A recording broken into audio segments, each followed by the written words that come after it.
Moc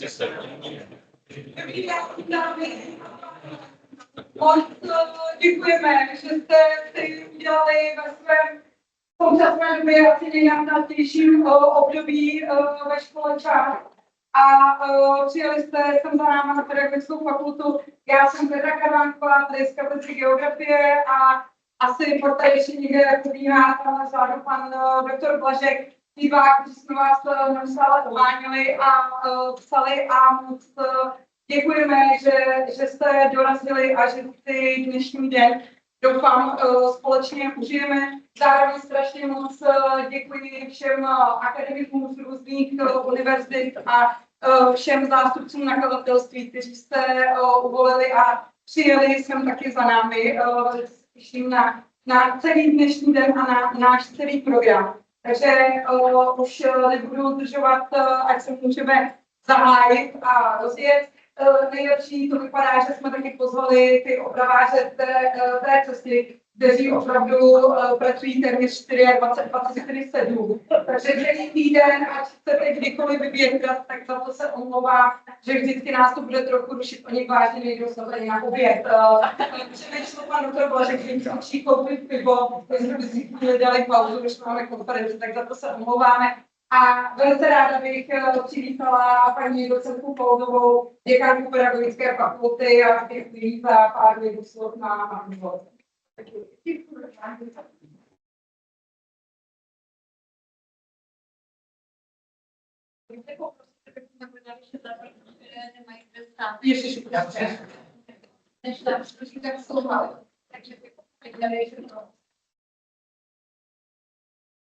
Můžeme se kolik je vás. Já už jsem si říkala, že na geografii mají takový alumni klub, že tady pořád jezdí lidé, kteří tady vystudovali nebo kteří mají té geografii velký sakce, to je krásné, že nás zachováváte přítelí, kteří jste u nás byli, ale i ti, kteří nás třeba neznáte, jste přijeli a samozřejmě naši přátelé a nakladatelství.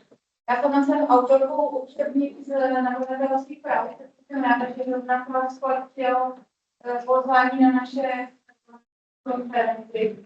Myslím si, že je velice důležité mluvit v době o učebnicích, v době, kdy se mění rámcově vzdělávací programy, kdy došlo k několika změnám v oblasti vzdělávání a nejsou připravené žádné materiály ani podpůrné prostředky pro to, abychom to dobře ve školách učili. Nejenom ve školách, ale ani my tady na univerzitě nemáme vlastně pro naše studenty, co jim nabídnout, tak aby to odpustilo normální kolejky vzdělávání. Jsem komunikovala s ministerstvem a říkali jsme, že protože se to právě nestalo, ta společná komunikace, tak máme už široké akreditaci, která ale je na CRVV, myslím se RVV změnilo, my jsme si ale udělali novou verzi, nebo já postavit, tak tam byla uvedení společnosti a bezpečí a osobnostní sociální rozvoj. Tak tam přišel třeba náměstku dát velmi výkolu, takže všechno to, co je, se má vlastně znovu hned dělat. Takže je to všechno překotné, není to komplexní, a není to dovolené. Ani jsou sféru dole, ani jsou sféru uprostřed, ani jsou sféru. Tak doufáme, že tahle konference by mohla být, nebo spíš kromě toho, že to je taková řečnice, nebo tak se ještě ale, to je české. Že to je takový jako začátek toho, že by to mohlo být jinak, že bychom si mohli být blíž, jak nakladateli, tak s učiteli, tak s námi jako pedagogy, kteří vzdělávají budoucí učitelé. A třeba možná, si ministerstvo, když mám hlavně přijel, když tam vlastně, takže máte kodek, ale všechny máte. Tak vám přeji, nemám přeji, ale to vám nesmí tempo, nebo abychom čerpali nějaké, abychom si hlavně vyměnili věci, abychom si identifikovali věci, které nám krátí. Abych nahrávali, že jsou nějaké symbiozy v tom, že se budou vydávat věci, které potřebujeme a tak rychle, jak je potřebujeme.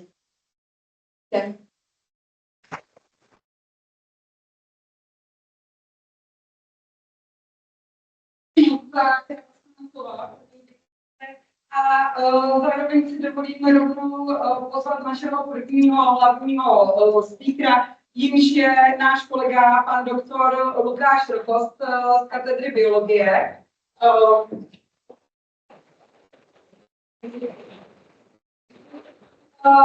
Doktor Rokos je zároveň prodekanem pro akreditace v rámci pedagogické fakulty a v současné době se také podílí na tvorbě integrovaného modelového ŠVP a je velmi aktivním nejenom didaktikem, ale sportovcem a skvělým mluvčím, takže předávám slovo. Moc krát děkuji za slovo, dobré dopoledne, milé kolegyně a kolegové. Já budu mluvit o integrované výuce. A když se podíváte na ten název, který tam je, tak mám tam dva přístupy, STEM a Science. A já jsem přemýšlel o tom, co by tady vlastně všechno mělo zaznít v kontextu Science a STEM, tak jsem si říkal, že to je tak na 4 hodiny. To určitě nemáme, takže já si vlastně v té samotné prezentaci bych položil 4 takové otázky, na které musíme najít odpověď tady společně. První, proč se vůbec bavíme teď o integrované výuce? Proč ji řešíme? Druhá otázka bude, co to je ten přístup STEM a co je ten přístup Science? Proč najednou tady je takhle zase akcent? Jak je na tom integrace a kurikulum? Jsme na to připraveni z tohohle hlediska, máme oporu v kurikulárních dokumentech. A potom to, kvůli čemu jsme tady primárně, kde najdu inspiraci, kde najdu materiály, které bych mohl používat v té výuce. To znamená, jak já jako učitel mám možnost integrovat vzdělávací obsah. Takže asi tou první rovinou, proč integrovaná výuka, je to obecně trend. Integrovaná výuka dává důraz na propojení znalostí různých disciplín dohromady. Když se podíváme, my máme vzdělávací oblast člověk a příroda u nás, třeba já jsem didaktik biologie, takže máme přírodopis, fyziku a chemii na základní škole. A ty předměty, řekněme, mají uměle vytvořené mantinely. My jako učitelé víme, že se to přelívá, ty poznatky, že často to, co učím v přírodopisu, potřebuju tam určitou část té chemie, potřebuju tam samozřejmě určitou část té fyziky. Takže vlastně ideální je, aby i děti viděli ten svět v těch souvislostech, aby si uměli ty jednotlivé pojmy dávat dohromady, aby ty jednotlivé poznatky propojovali, protože pak budou mít to celistvé poznání. Další integrovaná výuka rozvíjí kompetence pro 21. století. To znamená, jsou to ty moderní kompetence, na které cílí i revidované RVP, o kterém taky ještě něco málo řeknu. Další, co tam máme, inovace a moderní metody. Častokrát nástrojem je pro nás nějaké ICT, využíváme moderní přístupy. Tady, když budeme integrovat, ta technologie může být tou spojnicí, kde vlastně propojíme ty jednotlivé vztahy mezi těmi jednotlivými obory. A další, je to obecně podpora spolupráce a nějaké týmové a projektové výuky. Budeme řešit větší projekty, můžeme se dívat na jeden velký problém perspektivou různých disciplín, ale je to i spolupráce nás jako učitelů, protože takovouhle úlohu často nevymyslím sám jako učitel přírodopisu, ale potkám se s tím chemikářem, potkám se s tím fyzikářem, řeknu, co bych chtěl dělat a společně vymyslíme úlohu, která bude vlastně opravdu pěkná a bude otevírat ty otázky do všech možných oblastí. No a samozřejmě u žáků je to kreativita. Oni můžou přicházet s různými nápady, s různým řešením, ale současně můžou kriticky hodnotit různé zdroje. Častokrát se dostaneme k tomu, že využijeme AI. Proč ne? AI je tu s námi, ale vědět, jestli si to někde můžu ověřit, jestli mi opravdu poradila správně. Když dáte AI nějaký prompt a zeptáte se, udělej mi mezi předmětovou úlohu nebo integrovanou úlohu, ona vymyslí to jako bez problémů, velmi pěknou. Ale častokrát tam nemáte ty vazby na ty ročníky, nejsou tam ty předchozí znalosti, takže je potřeba, aby i ty žáci potom byli schopni takovou úlohu řešit. No a samozřejmě na to cílíme nejvíc řešení reálných problémů, ukazovat těm žákům vlastně odpověď na tu otázku, proč. Proč se tohle zrovna učí. Takže to jsou takové asi hlavní východiska, proč o integrované výuce se bavíme. Teď, co je ten přístup STEM a přístup Science? Přístup STEM, já k němu budu trošku kritičtější, protože přístup STEM je nálepka. Hodně případech je to nálepka, aby se daný produkt lépe prodával momentálně. Pro co zkrátka STEM stojí? Je to Science, Technology, Engineering and Mathematics a je to vlastně integrovaná výuka celého toho přírodovědného poznávání. To je problém takového předmětu, když bychom se bavili o tom, že to bude předmět, nedej bože, nepropaguju teď, aby vzniknul předmět STEM. Ale kdyby taková vize tady byla, Znamenalo to, že bychom učili tady ty 4 vzdělávací oblasti v rámci jednoho předmětu, což je sci-fi. Už jenom z toho, kdo to bude učit. Jo, tam vystřídá se mi tam půlka pedagogického sboru, teda v tom případě, v jednom předmětu. Jo, takže nechtěl bych být ředitel a dělat rozvrh. A když se bavíme se o 4 oblastech, proč tu geografii tady mám testovaně, není to kvůli tomu, abych kolegům udělal radost, že mají něco speciálního, ale je to kvůli tomu, že v nové revidované verzi geografie je samostatnou vzdělávací oblastí, takže vlastně těch oblastí bude 5. Těch vzdělávacích oblastí, které budou sdruženy pod přístup STEM, bude 5. Jo, obsahově je to furt stejný, bude to stejně veliký, ale vlastně to 5 vzdělávacích oblastí. Když se podíváte do zahraničí, já se tam na to zaměřím, tak STEM jako předmět zahraničí skoro není. Je to náplň pro projektovou výuku, je to náplň pro nějaké třeba mimoškolní aktivity, proto my spíše propagujeme přístup science, kde se propojuje jenom vlastně ta jedna vzdělávací oblast, naše člověk a příroda. My science máme připraveno, to je ta vzdělávací oblast člověk a příroda, jenom používá se teď ten název science, proto já ho mám i v té kurzívě, kde u nás je to anglický název, není zaveden, my máme prostě svůj název člověk a příroda a máme tam fyziku, chemii a přírodopis, kde ty propojky by měly být poměrně dost logické. I ta geografie tam může samozřejmě vstupovat, ale tím, že má ten duální charakter a vstupuje jde do společenské oblasti, tak tam nemůžeme jakoby integrovat celou samozřejmě. Takže jenom aby jsme si uvědomili, jak je to vlastně veliké tohleto. Jo, že když vám někdo přijde ve škole a řekne, pojďme dělat STEM, budeme učit STEM, tak opravdu na to máte teď v tu chvíli ten pedagogický sbor, abyste mohli učit STEM. Všichni se máte, teď já to odlehčím trochu, všichni se máte tak rádi, že chcete učit společně se všemi těmi kolegy, s tím matikářem, s tím fyzikářem, s tím chemikářem. Jo, pokud se usmíváte a je to tak super, jako mám z toho radost.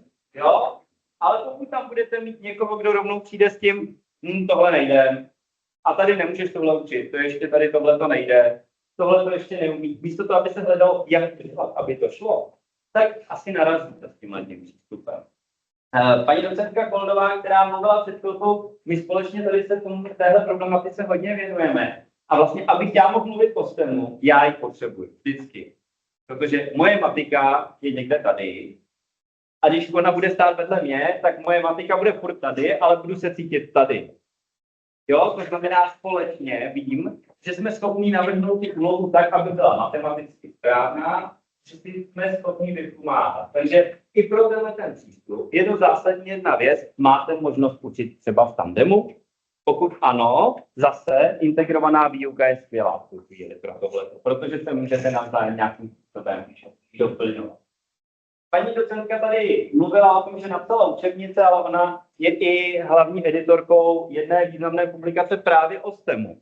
Tady máte, když tak není QR kód, tak kniha se dá koupit v našem nakladatelství a ukazuje přístupy k integraci. A není to jenom STEM, je tam zmíněn i ten science, je tam i přístup k LIL. Pokud máte vlastně jakoby jste učiteli jazyků, tak znáte CLIL jako integrovaný přístup, kde se propojuje jazykové vzdělávání s tím odborným vzděláváním a vlastně tam je zase integrace vzdělávacích obsahů. Takže zase je to integraci. Mimochodem je tam kapitola i o integraci na prvním stupni. Takže pokud by vás tady tohle zajímalo, jsou tam více ta teoretická východiska, ale v případě, že byste chtěli mluvit o STEMu na škole nebo i o tom science, je dobré se do toho podívat, protože budete mít tu oporu v tom, co je možné, co není možné a co vlastně potřebuji naplnit. Tomu, abych vlastně mohl takovouhle výuku efektivně a smysluplně realizovat. Jak je to v zahraničí? Častokrát slyšíte, STEM to se dělá v zahraničí. Jo, STEM to dělají v Americe. Nebo slyšíte science. Science se učí na západě. Ano, učí. Jo, to jako určitě. Ale jak to vypadá třeba ve vybraných nějakých těch vzdělávacích systémů? My jsme se dívali do několika těch kurikulárních dokumentů, jsem na poli geografie, tak jsem si tam dal ty vlaječky, doufám, že správně všechny. A když se podíváme do Spojených států, tak Spojené státy pro nás byly velkou inspirací, co se týká právě potom integrovaného modelového ŠVP, o kterém budu mluvit za chvilku. Ale Spojené státy jsou krásným příkladem toho, že oni udělali integrovaný STEM. A když já jsem se tam dal kolegů a říkám, Já bych se chtěl strašně podívat do školy, kde učíte tady takhle to integrovaný ten STEM. A paní kolegyně, moje kamarádka, profesorka, mi tam říká, no ale to nikdo nedělá. Ale všude jako posloucháme, že máte integrovaný STEM. No my máme STEM, ale víc je to science a vlastně to není integrovaný. Tu chvíli. Takže já, když jsem byl v té škole, tak jsem viděl, že vlastně 3 týdny se učila biologie, 3 týdny se učila fyzika a 3 týdny se učila chemie. Ale jmenovalo se to science dohromady. Jo, a ještě se tam přidali různý učitelé teda v tu chvíli. Takže teď je jejich vize, aby to opravdu propojili. Takže oni vlastně jsou na takovém, řekněme, stejném místě jako my. My taky přemýšlíme, jak to propojit. Oni už to mají propsané v těch kurikulárních dokumentech, ale jsou školy, kde to třeba zase jde, a jsou školy, kde to prostě fakt jde pořád po staru. Ty Spojené státy mají ještě tu skvělou věc, že každý stát může mít svůj vlastní vzdělávací dokument, takže tady tohle je příklad z Florida, ale je možné, že úplně jiný americký stát bude mít úplně jiný příklad a úplně jiný způsob realizace. Kde je pro nás dobrým příkladem, tak je Austrálie. Austrálie totiž provedla svou reformu už po roce 2010 a zdigitalizovala kompletně své kurikulum. To znamená, je to něco jako teď, když se proklikáváte na stránkách tím revidovaným RVP, kdy vlastně všechno je digitálně, máte spoustu prokliků, to oni mají, ale jdete až na úroveň dílčích těch předmětů a konkrétních příprav na hodiny. Takže Austrálie v tomto kontextu má zavedeno science a v tom science má 3 takové linie. Jednou tou linií je obsahová linie, kde bychom zase našli poznatky přírodopis, fyzika, chemie v našem kontextu. Druhou linií je, aby ti žáci věděli, jak vědecké poznání ovlivňuje společnost. To znamená, je to něco ve smyslu překlad věda jako nástroj lidského poznání. Takže to propojí s technologiemi, jak jsme se z přírody třeba inspirovali různými nějakých technologických státkách. A třetí linií, kterou mají, tak je scientific inquiry neboli badatelství, o kterém se u nás taky často mluví. Takže aby chápali vlastně žáci zásady vědecké práce, což je docela hezký model. Jo, a obsahovo se z toho nestratí. A když se budete proklikávat na ty jednotlivé úrovně, zase se dostanete až na tu obsahovou rovinu, kde najednou bude biology. A zase tam budou vypsaná ta jednotlivá témata. Ale už jsou zasahována trošku do kontextu toho integrovaného tématu, toho nějakého tématu společného. Zajímavostí jsou severské státy. Já tady mám publikaci, kde je srovnáváno Finsko, Dánsko, Švédsko, Norsko a Island. A když se podíváte, tak Dánsko je třeba zajímavé. Dánsko má výborný vzdělávací systém, ale žádnou integraci. Ti mají prostě biologie, fyzika, chemie. Nemají to oddělené. Ale hodně razí, a to asi víte, když o Dánsku slyšíte, udržitelnost. Jako jedno z hlavních témat společnosti u nich je udržitelnost. No a to je transdisciplinární téma, takže oni mají vlastně další předmět, který se jakoby ty poznatky propojují. A nebo to jedou formou projektových týdnů, měsíců, projektových dnů. Takže integrují. Ale není to zavedený jako jeden konkrétní předmět zase, že by byl science nebo STEM. Estonsko má tu spojovací linii pro propojení jednotlivých předmětů přes digitalizaci. Víte, že Estonsko je jeden ze států, který je hodně ovlivňuje. Digitalizace je na výši, opravdu jeden z těch hlavních. A oni propojí všechno hodně přes ty technologie. Ale zase jinak si to zase nechávají rozškatulkované. Takže zase je to jenom ten nástroj. A Finsko, to je úplně specifický způsob, kdy máte jakoby obsahové základní dílčích předmětů a na ně máte transdisciplinární kompetence. Takže kompetenční kurikulum u Finska, fenoménové učení je u nich vyhlášené, to znamená, že probíráte konkrétní jev perspektivou různých disciplín. Takže zase zajímavé. Zajímavé pro nás je anglické kurikulum v tomto případě, protože to má integraci tématickou často a odpovídá tomu, co u nás bude modelový tematický školní vzdělávací program. To znamená, probíráte jedno téma, já vždycky říkám příklad bodu, mi něco čeho nikdy nenapadne, a koukáte se na ní pohledem fyziky, pohledem chemie, pohledem biologie, ale koukáte na to pohledem literatury, takže budete říct, že nikdy nenapadne než Stařec za moře, jo, a potom se na to budete dívat pohledem dějepisu, takže vlastně jedno téma řešíte perspektivou všech těch předmětů. To je velmi těžké. To u nás jako nahroubovat je velmi obtížné a zase je tam u nich ale pořád zachovaný předmět science jako takový a předmět science v Anglii patří mezi 3 hlavní předměty, jazyk, matematika a science ve všech stupních vzdělávání. To znamená, vlastně prolíná se celým tím systémem.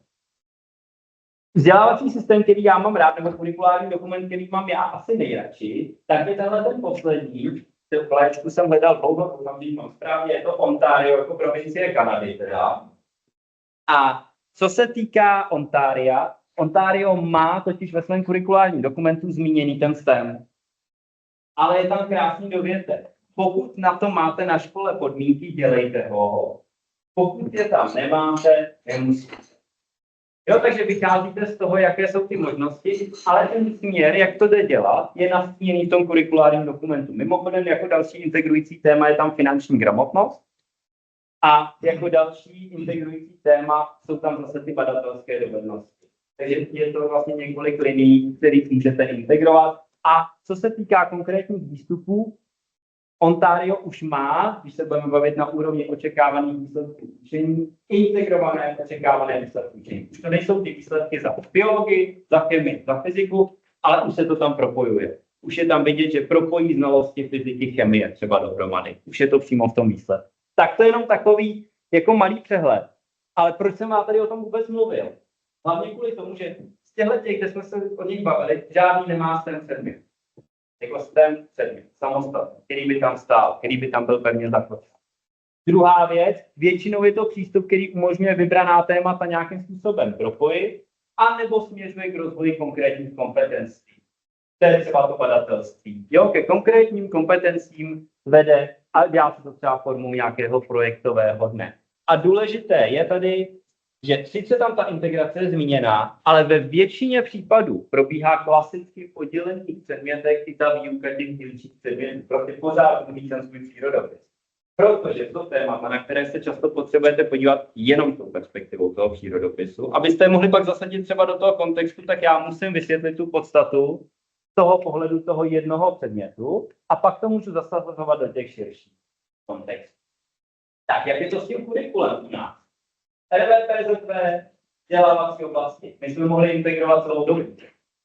Jo, RVP bylo připraveno od začátku na to, aby jsme si integrovaný předmět v pohodě udělali. My jsme mohli mít udělaný předmět člověk a příroda. Propojit si to dohromady, záleželo na škole, jak si to připravila ze svého školního vzdělávacího programu. Teď momentálně nám vznikají v rámci modelových ŠVP integrované předměty. Neznamená to prosím, že tady by nebyly vzdělávací oblasti, samozřejmě jsou tam pořád, ale nad to ještě vznikají samozřejmě v rámci té revize nějaké modelové školní vzdělávací programy. A když se podíváme na ty modelové programy, tak máme 3 typy. Já to jen odchodu tematický, to je ta Velká Británie, to je to, co jsem já říkal s tím příkladem voda. Předmětový neboli tradiční model A, to je náš klasický, prostě budu mít klasické předměty, klasický školní vzdělávací program. No a ten, o kterém já tady chci trošku něco říct, tak je ten integrovaný. To znamená, to je ten, kde my si sestavíme některé předměty dohromady, spojíme do funkčního celku a vznikají předměty jako přírodovědný předmět, který je integrovaný, který je pojmenován příroda a já, nebo je tam třeba předmět umění nebo společnost, to jsou integrované různé věci. Nově vzniká předmět, kde bude integrována právě ta geografie s informatikou dohromady. Tak, v současné době, kde najít inspiraci? Už si odpovídáme na tu 4. otázku. Vlastně najít inspiraci přímo v tom školním vzdělávacím programu, v tom modelové. Ten je takhle dostupný na tom QR kódu, by se vám měl rovnou otevřít, ale jenom tady upozorňuji, tohle je první verze. Momentálně se všechno zastavilo, přetváří se trošku to pojetí, ale tyhle materiály, pokud vás nějakým způsobem osloví to, co vám ukážu na následujících snímcích, si stáhněte, než vám to stáhnou z toho NPI, protože ta nová verze už ten rozšířený obsah mít nebude. Bude stručnější, budou tam jenom kódy, budou tam jenom karty. A když jsme ten předmět vymýšleli, tak jsme se drželi toho, co vlastně funguje v zahraničí a co vychází ještě i z teorie osvojování pojmů a tak dále. To tady nacházet úplně nechci, ale vidíme, že máme integrovanou výukovou jednotku na začátku, to je ta motivační, nastavíme si nějaký problém s těmi dětmi, zaměříme se na to, co všechno můžeme řešit.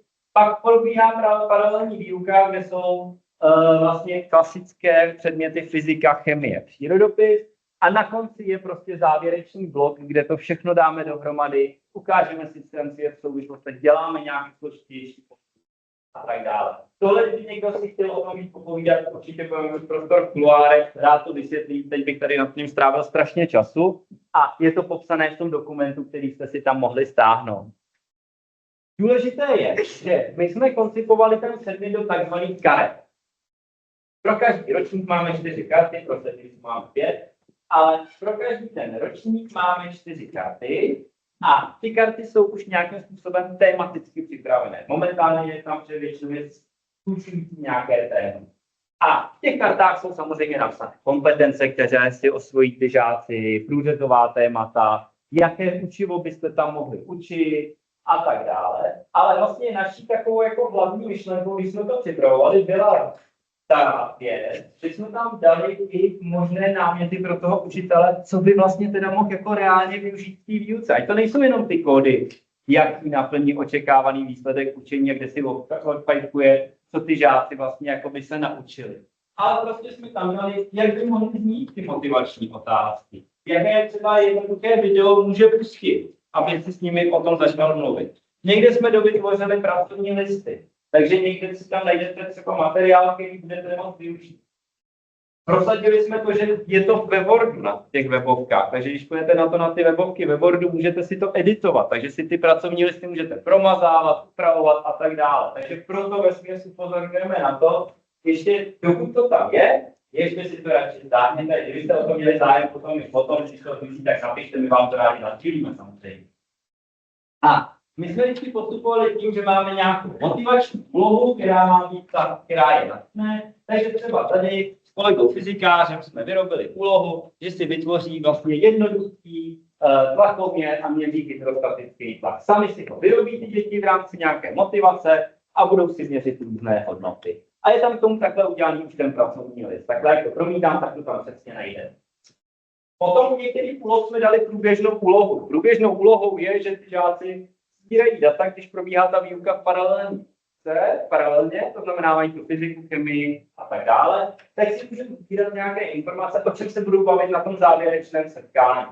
Takže třeba tady se měli podívat na to, jak vypadá vodní toky v okolí, jaká tam byla protipovodňová opatření, co tam šije a tak dále, protože na tom závěrečném bloku mají vytvářet vlastní vodní tok a simulovat si, když tam dali konkrétní objem vody, kde se to rozleje, jak by to mohli usměrnit, aby se to tam nerozlejvalo. A když to usměrní, kde se to rozleje jinde, jaký materiál by tam mohl být, kde by mohli postavit domeček a tak dále. Takže vlastně tady je jasné, že tenhle to není na jednu vyučovací hodinu. Tohle je ten závěrečný blok, který bude prostě několik hodin dohromady, ale máte tam modelování, máte tam simulaci, můžete to propojit třeba s technickou školou. Takže je tam další potenciál pro ty věci. Ale to tam i triviální věci, když neděláte, nic chceme. Jo, zastupitelé přírodopisu, jeden z nejtriviálnějších pokusů, který se dá dělat, tak je tam zastavení do toho, jak ukázat, že jsou to vlastně faktory ovlivňující život na Zemi. Takže to můžeme zasadit do širšího kontextu. Tenhle ten úplně obyčejný pokus. Takže nečekejte na tím často složitosti a hlavně ty materiály, které my tam máme, děláme tak, aby na to bylo potřeba minimum pomůcek a mohli se to dělat prostě s tím, co běžně ve škole máte. Nepotřebujete na to kupovat nějaké drahé přístroje. Já tady vždycky ještě ukazuju tady tuhle tu jednu tabulku. To je věc, kterou já mám hrozně rád, měsíční zápisník. My jsme tak nějak jako obšlehli od NASA, protože NASA tohleto vytváří pro žáky ve Spojených státech, kdy jeden měsíc prostě koukají na měsíc, na oblohu a zakreslují si, co vidí. A vlastně postupně na konci jsou schopni vyvodit nějaké měsíční fáze. My jsme teda, když jsme to pilotovali, tak jsme nevyvodili nic, protože jsme to dělali v prosinci a bylo pořád zataženo. Ale vyvodili jsme, proč je zataženo, nebo proč nemohli ty, co byli níž, to pozorovat, že byli mlhy, a ty, co byli výš, tak to pozorovat mohli a měli jasno. Takže se jako nakonec toho otevřela úplně jiná diskuze na jiné téma, ale s reálnými daty, která si jako nazbírali ty žáci sami. A to bylo vidět, že to ty děti hlavně baví. Tak, teď jenom na ukázku, nebudu o tom mluvit dlouho, takhle bude vypadat nová koncepce toho předmětu příroda a já. Obsahově zůstává stejný počet karet, bude to velmi podobné, ale my jsme tu integraci momentálně udělali tak, aby jsme to nesvazovali přes témata, tak jsme to svázali přes činnosti těch žáků a hodně jsme se drželi u badatelské činnosti, protože taková společná pro fyziku, chemii, přírodopis. Takže jsme to propojili přes tady tyhle ty roviny. Zase, když by vás to zajímalo, rádi vysvětlíme potom. Paní docentka Koldová je taky jedna ze spoluautorek, pan doktor Vokoska je taky jeden ze spoluautorů potom. Takže budeme tady se pohybovat na fakultě, kdybyste si o tom chtěli nějak povídat. Ale moje otázka zněla pořád, kde najít inspiraci. Tak ten modelový ŠVP je jedna jako možnost, kde najdu inspiraci. Druhá možnost je třeba tahle ta publikace, kterou jsme vydali tady na pedagogické fakultě, kolektiv mnoha autorů, včetně našich studentů. Tuhle tu publikaci, když si naskenujete, tak tam máte v PDF zdarma. Veškeré materiály, které v ní jsou, tak jsou tam k dispozici opět zase ve Wordu. Můžete si je editovat, můžete si upravovat pracovní listy. Jsou tam integrované úlohy z matematiky, z geografie, z fyziky, z přírodopisu, z chemie. Takže můžete pokrýt si vlastně spoustu věcí. Takže doporučuji do toho kouknout, když by vás tohle téma zajímalo. Kde dál najdete inspiraci? Na fakultě u nás vznikají různé zajímavé diplomové práce. Tady máme unikovou hru. STEM uniková hra, která propojuje třeba chemii, přírodopis, geografii. Takže tady máme STEM unikovou hru, kterou, když budete odpoledne na ten blog, kde naši studenti představují své produkty, tak jak autorku, tak tu samotnou hru tam uvidíte. Takže a nejen tyhle ty materiály. Takže doporučuji, koukněte tam. Se často v těch diplomkách zůstávají skryté různé poklady, které jako se pak dají hezky využít a často jsou velmi dobře připravené. Tady aktivitka, která jde stihnout za 45 minut, má velký potenciál pro integraci. Další, co nám vzniká momentálně v diplomových pracích, tak je třeba ta sada pracovních listů, kde se díváme na viskozitu. A viskozita je pro nás to spolující téma, kde propojujeme přírodopis, fyziku, chemii, protože ve všech těch oblastech nějakým způsobem viskozita hraje roli. Takže v přírodopisu třeba řešíme slimáka, že jo, v fyzice řešíme techniku, prostě propojení, jak můžeme promazávat stroje a tak dále.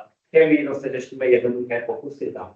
Samozřejmě součástí tady té viskozity jsou metodické pokyny, takže tam máte i oporu, kde v učebnici bych si k tomu třeba našel ještě nějaké další informace, kdybych na to chtěl žáky odkazovat, kde najdu ještě nějaký zajímavý odkaz, kdybych chtěl pustit video a tak dále. Tohle to všechno, druhá jednotka je na hydrofobní látky, je součástí diplomové práce, diplomová práce je obhájená zase. Když budete do stagu do toho našeho systému, nejdete, můžete si to stáhnout, ty materiály, ty jsou tam volně k dispozici. A poslední, co bych tady chtěl ukázat, tak je tahle série pracovních listů, které jsou momentálně teda ještě v testování, ve výrobě, kde studentka, diplomantka si řekla, že si veme knížky Žila Verna, veme si 20 000 mil pod mořem a napasuje to na ten nový předmět, na to příroda a já, na integrované pojetí. A vidíte, že ona dává do souvislosti ponorku a velerybu. Dává do souvislosti tady různé informace, pracuje s těma autentickýma textama z té knížky. A často se zamýšlí nad tím, proč to vlastně ten Žilver napsal takhle, když teď už je to jinak. Jo, takže vlastně i tam hraje s tím, že on to ale jinak napsat nemohl, protože v té době to poznání mohlo dosáhnout maximálně téhle úrovně, protože neměli třeba takové mechaniky, takové přístroje, aby se mohli ponořit hloub, aby to mohli poznat, aby to mohli změřit. Takže i vlastně učí žáky kriticky pracovat s těma textama a já ukážu, že tady mám druhou úroveň, kde jsou teda jednotlivé vrstvy třeba oceánů, jak se zmíní ryba, která žije ve velké hloubce, když si vytáhnete vlastně na povrch, protože je zvyklá být ve velkém tlaku, tak vlastně co se stane, má to podložené vždycky různými příklady, videí a tak dále. Poslední materiál, který tam má, tak je cesta do středu země. To se nabízí samozřejmě, že jo, protože máme tam geologii, takže do geologie není lepší průvodní příběh než tady tenhle ten. Takže já tady ten poslední úkol už přeskočím, ale vlastně o co tady hlavně šlo v těch materiálů, takové asi hlavně jakoby 3 body, které bych měl říct. Integrace může vést určitě k vzniku nového předmětu, ale primárně se jedná spíš o promyšlený způsob práce. Promyslet si, jak to budu propojovat a hlavně proč. To je cílem, proč tyhle ty věci dávám sobě. Druhá věc, předmětová výuka je určitě nepochybně pořád třeba, protože dává nějaký určitý řád v rámci té jedné disciplíny. To znamená, integrovaný předmět nemůže asi zcela plně nahradit ty předmětové výuky. A ta integrace žákům ukazuje vlastně smysl a souvislost těch poznatků. To znamená, potřebujeme oboje. My potřebujeme ten pohled toho klasického přírodopisáře, ale i to integrované pojetí. No a tady asi hlavní poselství, které je pro ten dnešní den. Integrovaná výuka není často pro jednotlivce, proto to sdílejte mezi sebou, tu svoji inspiraci, tvořte společně. Protože tím, že se budete bavit mezi sebou, dostanete nejvíc nápadů. My, když s paní docentkou cokoliv tvoříme, tak my tak věříme, že to musíme na konci prostě pořád jenom osekávat a nechat to jenom malinký segment, protože ty úlohy byly ohromné. Ale je to z toho důvodu, že každý koukáme na to jinou perspektivou. A to samé budete mít, když se jenom v kabinetu potkáte dva a řeknete, já bych chtěl dělat tohleto. A nechtěl bys tam přidat ještě tohle, protože to s tím souvisí. A už to bude bobtnat. A už to bobtná i ve vás. A pokud takhle někoho zapálíte, aby s váma ty věci jakoby realizoval, tak víte, že najednou to bude mít velký vliv i na to, co budete dělat vy sami potom. Tak to asi úvodem. Moc krát vám děkuji za pozornost.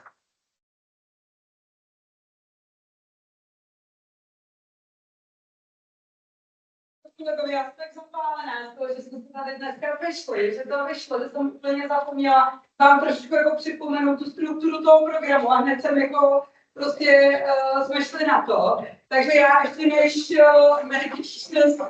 dovolím pozvat dalšího řečníka. Tak jenom pan kolega vám tak, vy jste všichni samozřejmě viděli ten program, až na některé kolegy, kteří mi včera nadšeně volali, ne, já to musím prominute, že vy jste tak skvělí, tak mi včera Honza volal, prostě tak já jako jedu, jo, o čem to je? Dneska, ty si nečet, ty si nedosliknuli, ne, to je jedno, já prostě jedu, tak o čem to je? Takže jenom se omlouvám teď Peťovi, než ho pozvu na stage, ale ten program je takový, že tato úvodní uvozovka, trošku taková jako akademická část, je nějaká taková vykopávací hlavních témat k tomu, o čem bychom se mohli bavit potom v závěru dne, týkající se jako budoucnosti učebnic, což je náš spojující téma celého dne. A je do 11:30. Já se omlouvám všem speakerům, že budu tak trošku posouvat, protože tam už potom čeká ta hlavní část, ten branč a to občerstvení. A potom to stěžejní, kdy moc ještě jednou děkuju všem zástupcům nakladatelství, kteří přijeli, a to je Státní pedagogické nakladatelství, Nová škola, Praus, Klet a Nová škola Duha, kteří potom pro vás, proto máte ty festivalové náramky, kdy se rozdělíte do skupin a vlastně čeká nás 20-minutový workshop u každého nakladatelství, kdy to určitě bude velmi inspirativní. Poté bude opět následovat pauza s kávou, tentokrát se sladkým zákuskem. A ti, co mě znají, nebojte se, nepekla jsem to já, můžete si opravdu dát. Nebojte, ten Maradona už jako, jestli se to opravdu dá ochutnávat.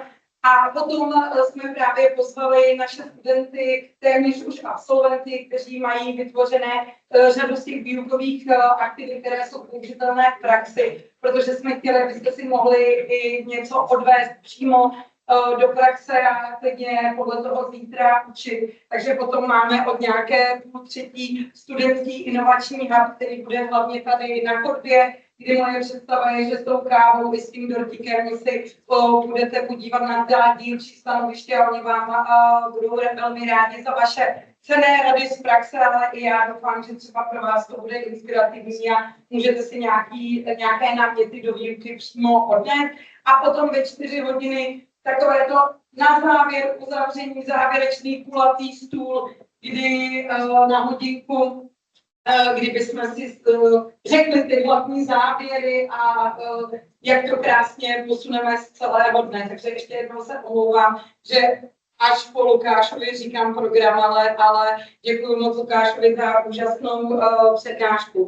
A zároveň si tímto tedy dovoluji pozvat dalšího našeho kolegu Petra Traorše z didaktika geografie z Univerzity Jana Evangelisty v Urkyně v Ústí.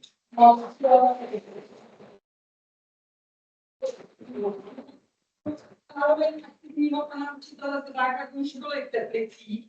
A Petr byl zároveň součástí expertní skupiny organizace Eduin, která vlastně se věnovala analýze učebnic a tuto analýzu, kdy Petr byl součástí učebnic pro druhý stupeň, analýze představovaly vlastně i na ministerstvu školství. A jeho přednáška, jeho vstup je zaměřen na expertní a uživatelské hodnocení učebnic.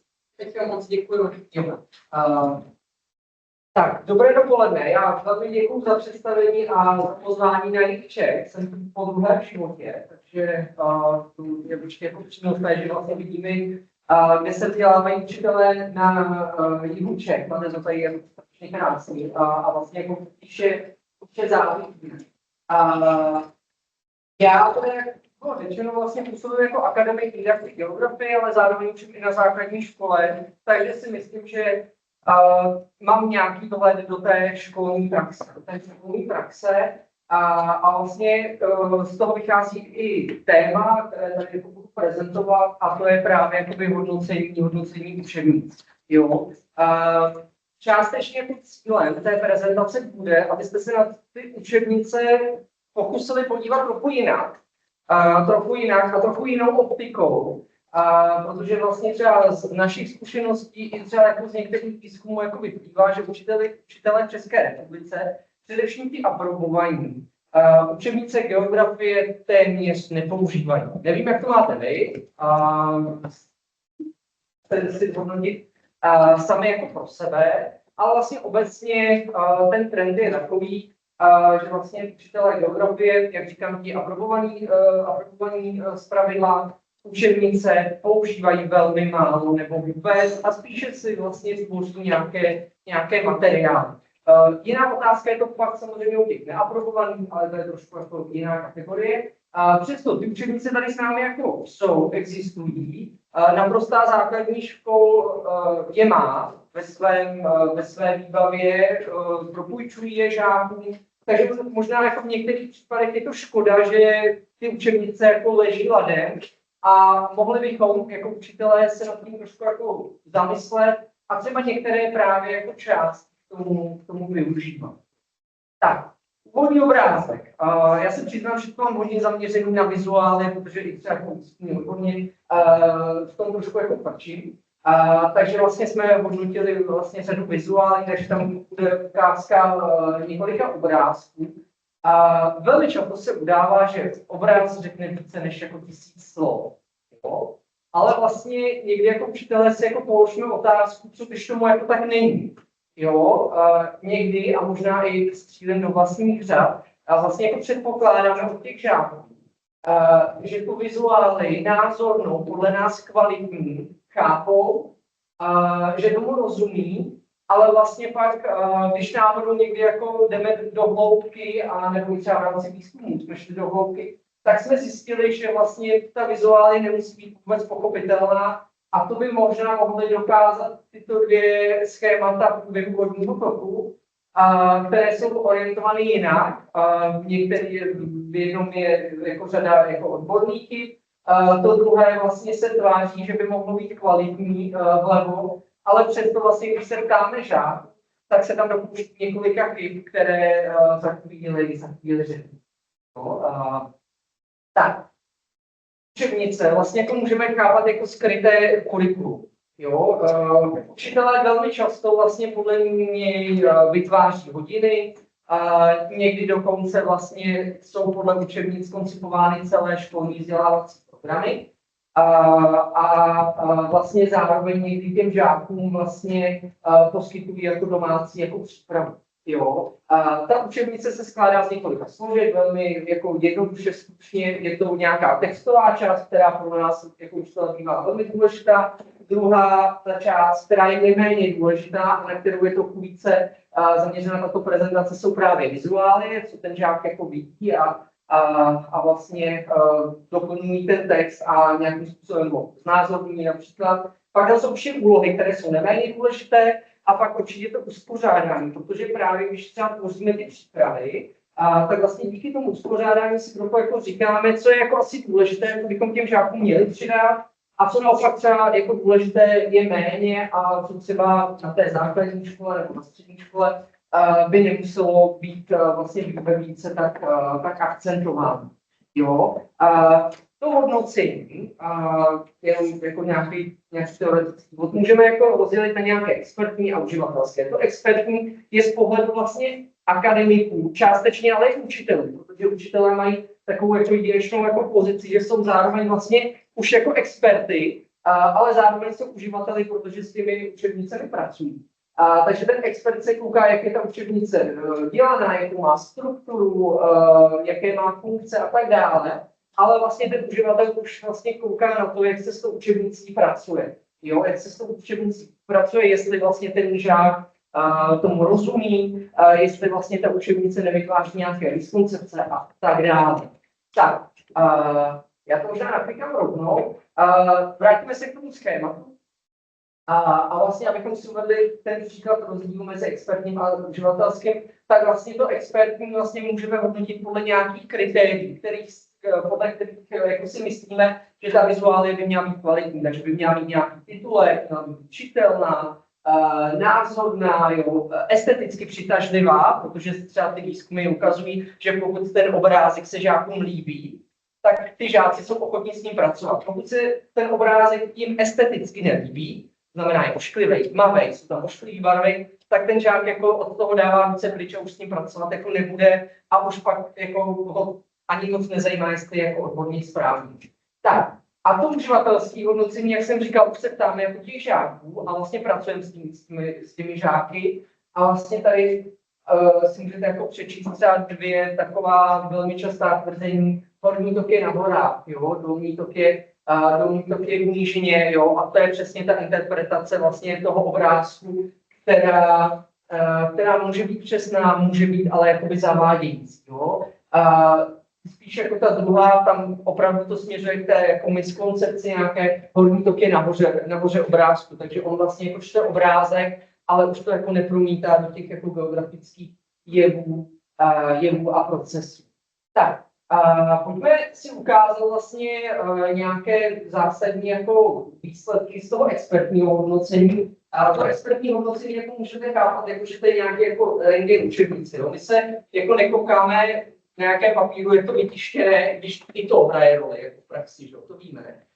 Ale spíše vlastně se koukáme na tu strukturu, na ty typy vizuální, strukturu učebních blok, náročnost učebních blok a tak dále. Jo. A první taková trošku jako věc, která nám jako odborně třeba na těch učebnicích vadí, že vlastně právě k těm vizuálním v některých případech přistupujeme jako, že jsou automaticky jakoby oporou. Jo. Automaticky oporou a vlastně třeba máme někdy tendenci třeba s nimi jako tolik nepracovat. Dvoustránka z učebnice Praus, už jsem jí sem dal, převažují fotografie, což u učebnice regionální geografie bývá zvykem, ale já vlastně jako velmi často se ty studenty jako u nás snažím jako táhnout k tomu, jako, že na jednu stranu to může být dobře, že vlastně ten žák jako vidí reálně, jak by to mohlo vypadat, ale hrozí tam jako nebezpečí nějakého nadměrné stereotypizace. Jo, že prostě tady jako vidíme jako Šanghaj, obrázek Šanghaje, na první pohled to vypadá jako moderní město, ale určitě tam je jako značná jako diferenciace, jo. Podobně jako v celé Číně, jo. Velmi často se to vlastně objevuje třeba v učebnicích týkající se Afriky, jo. Jsou tam nějaké obrázky nějakých tradičních jako obydlí, tradičního způsobu života, ale dneska ta města africká jako v centrech jako bývají vlastně téměř jako v nerozeznání podle fotografií od nějakých jako moderních měst. Pokud jdeme do zázemí, tak tam už se samozřejmě bavíme o něčem jiném. Tak, druhá taková chyba, nebo na co bych jako asi rád upozornil, je vlastně popisek a vlastně jako vazba na text. Jo? Tyhle ty obrázky jsou vlastně z kapitol, které se týkaly hydrologie a nějakého průběhu toku. Jo? Takže tam byl v tom textu popisován nějaký soutok, jo? Pravý, levý přítok. To, jestli to je relevantní, jako uznejte jako vy. Někteří učitelé to učí, takže bylo to v učebnicích. Myslím si, že z obrázku vlevo to je jako jasně celkem jako pozná ten žák jako levý jako přítok, nebo kde je přítok, kde jsou ty řeky. Naopak vlastně jako kdyby měl pracovat vlastně a identifikovat, co je přítok a co je Otava a co je Vltava na obrázku vpravo, tak je jako trošku jako zmatený a zase ten obrázek mu jako nepomáhá tolik jako pochopit ten text a právě to učivo o těch přítocích a tady o těch základních hydrologických pojmech. Tak a třetí, co vlastně ti experti velmi často odhalují, je, že učivo někdy v těch učebnicích bývá jako nějaký seznam. A to jsem se snažil ilustrovat tady na té stránce a vlastně vždycky k tomu jako studentů kladu otázku, má význam výuka všech 195 států světa, jo, položte si otázku jako sami. Takže tak, jo, takže bylo by krásné, kdyby ty učebnice vlastně více propojovaly ty děly, faktory, pojmy a tak dále. Zase ale ukazuju špatný příklad, ale v některých učebnicích opravdu se ti autoři snaží propojovat ty vztahy, jo, ať zase jako, to nechci určitě házet všechno do jednoho příkladu. Tak, pojďme na nějaké vlastně zase highlighty z toho uživatelského hodnocení. A to by vlastně mělo právě ukázat to, jak ten žák vlastně s tou vizuální pracuje. Tak, 3 obrázky. Tak, pojďme na to. Mapa česká, měl by to být povrch česká. A jsou tam nějaké jako barvy. Jsou tam nějaká hnědá, zelená, tady to pak trošku jako zkresluje i přes to plátno, ale věřte, že ta zelená opravdu vlastně v té učebnici byla jako vidět jako zeleně a byla celkem jako čitelná. No a vlastně žáci měli vlastně pak třeba určovat podle téhleté mapy nadmořskou výšku různých jako sídel. A vlastně jako jsme zjistili, že vlastně ta barevná hypsometrie třeba úplně jako neodpovídala jako realitě. A spíš budu směřovat k tomu, že vlastně u té mapy chybí jeden základní kompoziční prvek, což jako geografové asi už vidíte. Jaký kompoziční prvek tam chybí? Měřítko a legenda hlavně, jo? Šlo mi o tu legendu. Děkuju. Takže vlastně jako tam ta zelená barva, vlastně jsme se jako pak dohadovali, jestli znázorňuje nížiny, nebo roviny, nebo něco úplně jiného. Jo? Takže vlastně tam vidíte, že i vlastně v těch mapách je jako potřeba vlastně dodržovat ty základní kompoziční prvky těch map. Tak, co se týká druhého grafu, který určitě také znáte, je to nějaký klimagram, ani nás nebude zajímat, ze kterého města je, ale spíše vlastně jako upozorním na to, co ti žáci velmi často zmiňují. A i z mé školní praxe se mi to potvrzuje. Takže na to pak jako třeba pozor. Co znamená tady ty číslo? Měsíce. A víte, co velmi často odpovídají ty žáci? Hodiny, přesně tak, jo, nevím, jestli jste se s tím setkali, ale já jak říkám i v rámci vlastně výzkumu, tak i v rámci školní praxe se najde pár žáků, kteří vlastně opravdu vlastně tady to interpretují na začátku té výuky jako hodiny. Takže na to pozor, zase nepředpokládejme, že tady je 12 čísel, že to bude jasné. Tak, řada obrázků v těch učebnicích pak má pouze dekorativní funkci. Jo, dekorativní funkci. Tady ten obrázek byl převzat vlastně z učebnice nebo z kapitoly o zemědělství. A zase vlastně jako položme si otázku, co bychom tím obrázkem jako chtěli demonstrovat. Není tam možná zbytečně, nebyl by jako lepší třeba ten obrázek vyměnit. Spíš pak jako už jsou otázky spíš pro autory těch učebnic. Tak. Na závěr ještě pár jako úloh, které vlastně jsou taky relativně důležité v té učebnici a tvoří důležitou část té učebnice. Je otázka, pokud úlohy se zaměřují pouze na reprodukci, což spíše převažuje v té levé části. A v tom levém příkladě A nebo pak, pokud už jako spíše jdeme do nějakého srovnání a analýzy, což už jsou úlohy především 2 a 3 na tom příkladu jako vpravo. Jo? Takže určitě i ty kognitivně méně náročné mají své místo v učebnicích i ve výuce, že jo? Protože potřebujeme vytvořit nějaký jakoby základ, jako znalostní základ těch žáků, ale pak vlastně jako už se nebojíme a i v těch učebnicích vlastně by jako mohli bychom klást jako větší důraz právě na to srovnání, analýzu, případně hodnocení.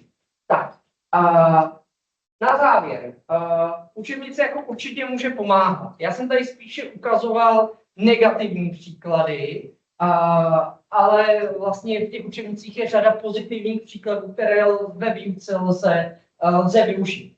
Ale otázka je, jak to využije ten učitel. Jo? Že vlastně nejde chápat tu učebnici jako toho autopilota, který se dá tomu žákovi a ten žák se z té učebnice bude učit, ale spíše jde o to, jakým způsobem s tím bude pracovat ten učitel, jakým způsobem didakticky stvární, jakým způsobem využije vizuálie, jakým způsobem zakomponuje text učebnice do výuky a tak dále. Jo?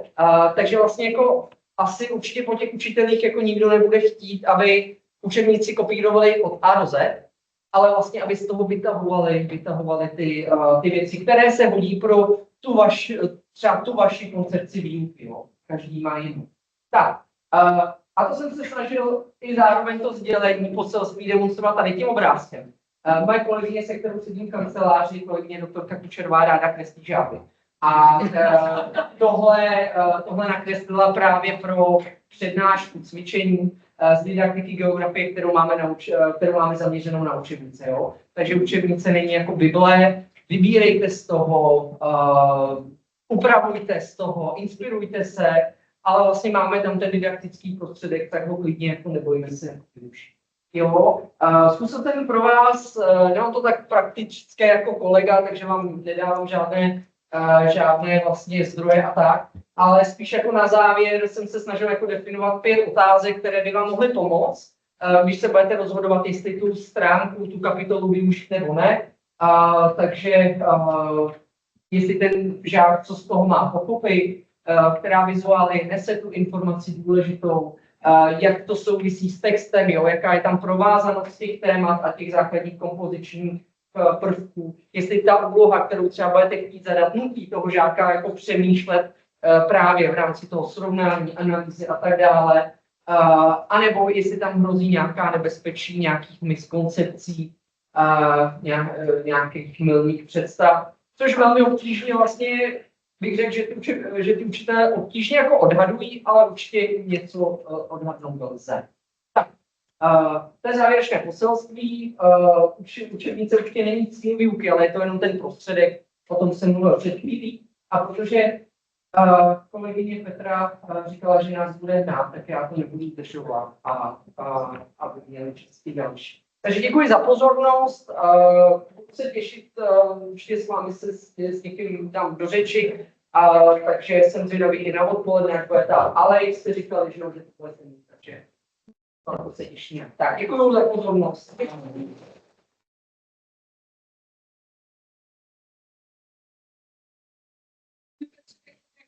Řečeno reflexí žáků po 45 minutách bychom si teda jenom udrželi v hlavě tu žáku a že učitelé není mysl a že pustí kreslíte hezký žáby, to byl závěr hodiny mých žáků určitě, ale bylo to krásný, moc děkujeme za krásnou prezentaci.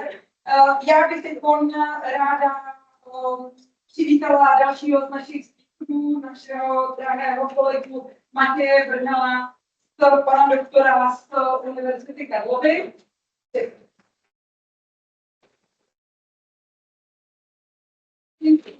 Matěj připraví svůj vstup, tak Matěj je jednak didaktikem geografie na Univerzitě Karlově, zároveň je zde částečně v pozici jako garanta geografie na Národním pedagogickém institutu, takže pokud jste zapojení do revizí, tak jste Matěj už jistě několikrát viděli.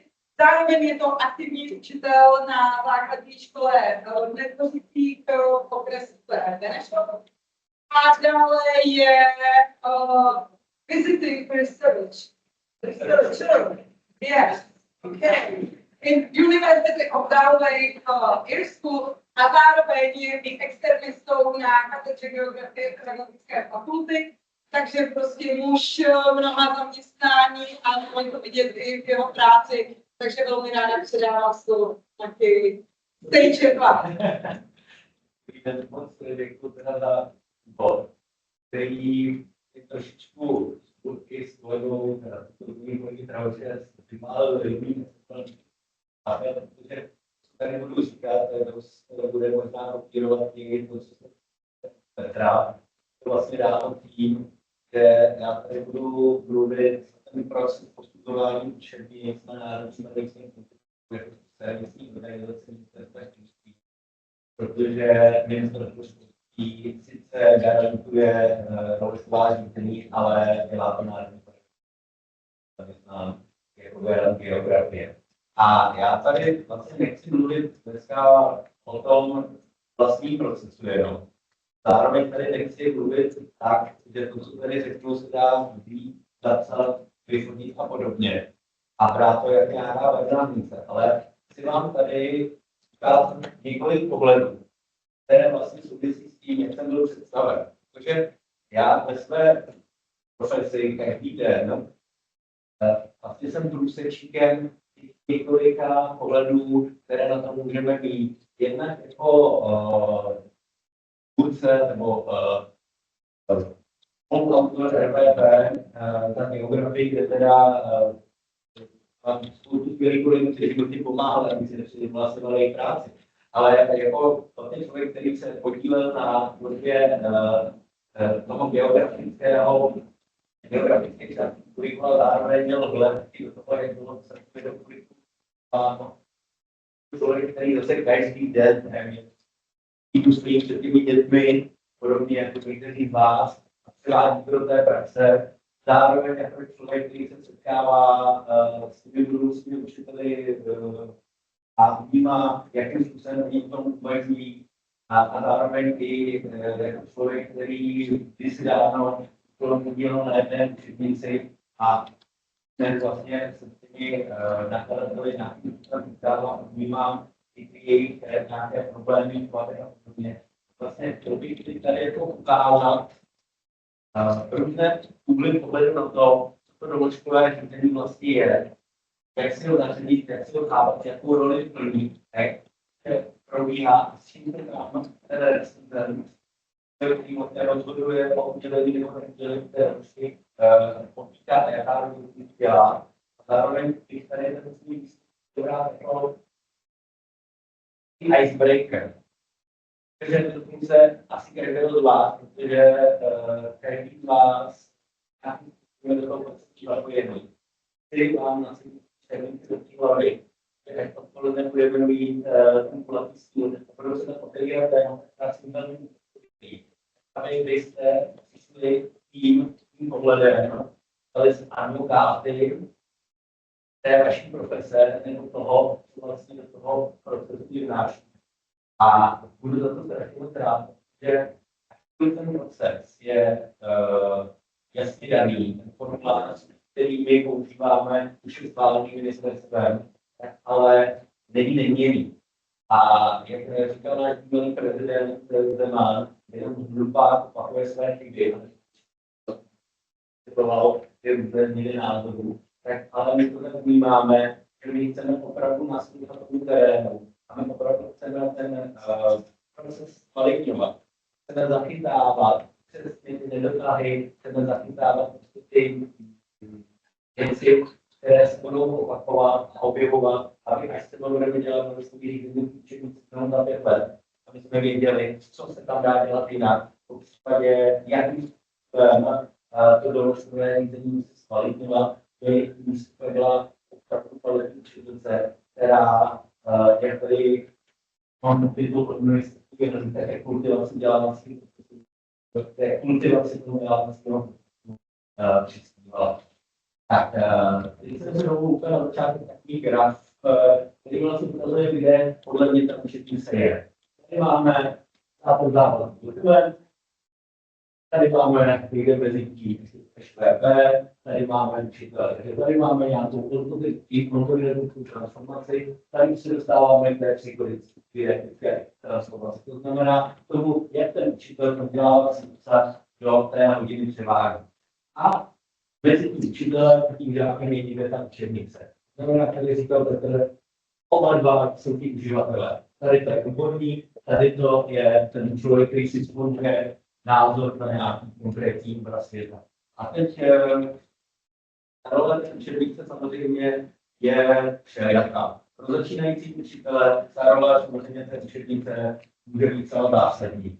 Může to být taková vedlička pro učitele, který dostává ten předmět do úvazku. Zase je to jiného v tom smyslu, že nemá tak silnou expertní pozici, je tím fajtotropem, který se rozumí tomu procesu toho vzdělávání, ale není tak silný té odborné části, takže učebnice může na pomoc tam. Pro třeba zkušeného učitele role té učebnice jenom tak, že žákům, kteří se nemohou nějak účastňovat výuky, může napomáhat naplňování toho školního vzdělávacího programu. A očekávání té učebnice jsou různá, ale přitom ta učebnice musí obstát ve všech rolích, které je připravena. Ta učebnice, která říkal Petr, nemůže být autopilotem, protože pak by vlastně nebyly potřeba učitela, byli tam jenom ti lidé, kteří a jenom píšou na tabuli, co ten žák má zrovna se učebnici a to by kvalitu toho vzdělávacího procesu zásadně ovlivňovalo. Ta učebnice prostě je určitě stále důležitá a jak se správně říká, jak to tady zaznělo, je to v podstatě neformální kurikulum. Ona prostě tu roli plní, protože plní určitá očekávání od toho oboru, který na té škole nebo předmětu je vyučován. Zároveň při mých vystoupeních, které jsem měl na českých moravských univerzitách, tak jsem se ptal učitelů, kteří tam jsou učitelů a podobně, jaké jsou jejich největší obavy zadávání RDP a právě byly to učebnice. Že se tam objevovali velmi často, jestli budou připravené čas, jestli budou kvalitní, jestli budou odrážet ty změny a podobně. Takže přestože dneska máme velké množství zdrojů, v podstatě ten učitel pomocí dobře vycvičené umělé inteligence, ať už kterou mu někdo naprogramoval, si platí, anebo když si ji vycvičí sám, je schopný si učební texty vyrábět sám. Ten učitel je zase i schopný si přes různé webové stránky ty přípravy kupovat. Takže v podstatě ta učebnice svým způsobem by mohla být nahraditelná. To házím teda otázkou, proč ta doložka je vlastně potřeba. A teď ta doložka je to, že ta učebnice není jakým materiálem, který si ten učitel může buď napsat, nebo sehnat, nebo koupit. Ale je to teda může změnit financování a je tam určitě dneska jiná role těch státních peněz na kupování učitelů. Ale je to v podstatě něco, co se stát garantuje. Čím jako říká, to je souladu s tím, co ta naše vzdělávací politika představuje. A teď zase se vrátím zpět tady k tomu. A proto to doložkové řízení je vlastně takových 4 prosím. Tam 4 takové kategorie, které jsou u každé učebnice budovány a na základě toho, už je otočené těmi písmeny, jsou nějaké kroky, které ten recenzent dělá. Takže ten recenzent, když dostane učebnici, tak protože na ní kouká pohledem toho kurikula a hodnotového systému toho státu přes zákon, přes ústav a podobně. Dívá se samozřejmě správně na tu odbornou stránku, protože my to hodnotíme jako oborový verk, ale samozřejmě dostáváte se do situace, kde třeba narážet na jiný obor, který je tam zmíněn podobně. Vnímáte to tak z pohledu didaktika, jestli teda je to přiměřené věku těch dětí. Díváte se ještě na to, jak je to zpracováno, jestli je to zpracováno tak, aby to bylo pro ty žáky, řekněme, příznivé, dobře uchopitelné. Na základě toho, pak píšete takový dlouhý slovní komentář, kde jako vysvětlujete, že ten vzdělávací, ten recenzní posudek je jediný způsob, jak ten recenzent může komunikovat s nakladatelem. Nemělo by se oficiálně stávat, že ten telefon a zavolal by do toho nakladatel, je to mocenství, ale a teď začal mluvit. Ono opravdu jediný oficiální prostředek, jak já to můžu předat těm nakladatelům, je na tom papíře. A ten papír nedokáže přenést úplně všechno, co já bych tam třeba říct, nebo to může být také špatně. To potom nějaké termíny, kdy půjde na to nakladatelství, kdy se k tomu nakladatelství vyjadřuje a podobně. Takže neříkám, že je to zásadní bariéra, ale už tady v tom musím jasně formulovat, co se mi tam třeba nelíbí. A zároveň bych neměl říkat, že učebnice je špatná, ale měl bych říct proč.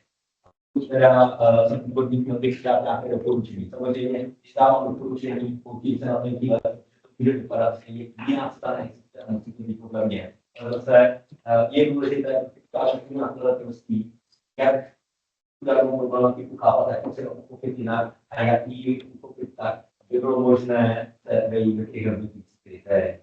Teď budu teda po těch jednotlivých složkách toho hodnocení a budu lehce naznačovat, nechci bez domenčil si dovolit, tady ukazovat na konkrétní nakladatelství, na konkrétní problém, ale nechci mluvit obecně, co se nám tam tak jako objevuje.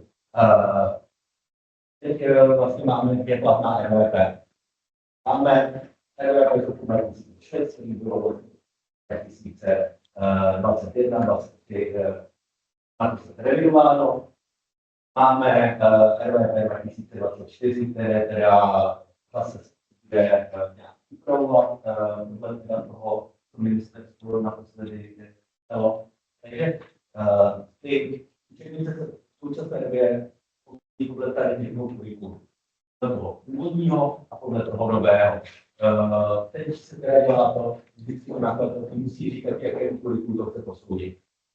Nejde studovat ano, protože třeba biografii jsou něčím odlišná. Důležitý je právě, až mluvit na biografii, jestli dívat na to, jak jsou zpracována určitá citlivá témata, protože geografie ta citlivá témata prostě má. A tady se prostě to objevuje to, a teď víc proti těm nakladatelům, ale pokud mají vyvinutou učebnici, která ve své době plnila skvěle svoji roli, snaží se tu nejistotě stávat prodlužky na ty učebnice, ale zásadně nějak nemění to, co fungovalo před 10, 20, 30 lety, tak samozřejmě v dnešní době může být absolutně špatně. To znamená, pokud máte učebnici, kde je to prezentováno jako náš významný obchodní partner, kde mu v podstatě máme být dnešní za to, že nás osvobodilo na konci 20. války. V dnešní době vyznívá úplně jinak, když ta učebnice byla napsaná. A může to třeba i být vnímáno někým tak, že ta učebnice může být výsledká. Nebo takový ten náš, řekněme, starší pohled na geografii obyvatelstva sídel. Když ta učebnice připomíná nějaký breviář, tak to dětí vypadá černo, tak to dětí vypadá ideál. Jedna na století je vůbec neví. Myslím, že všichni děti, kteří mají Netflix, vědí, jak to vypadá. Není to se bavím to říkat, ale bohužel to těch učebnicích je a šíří a podobně.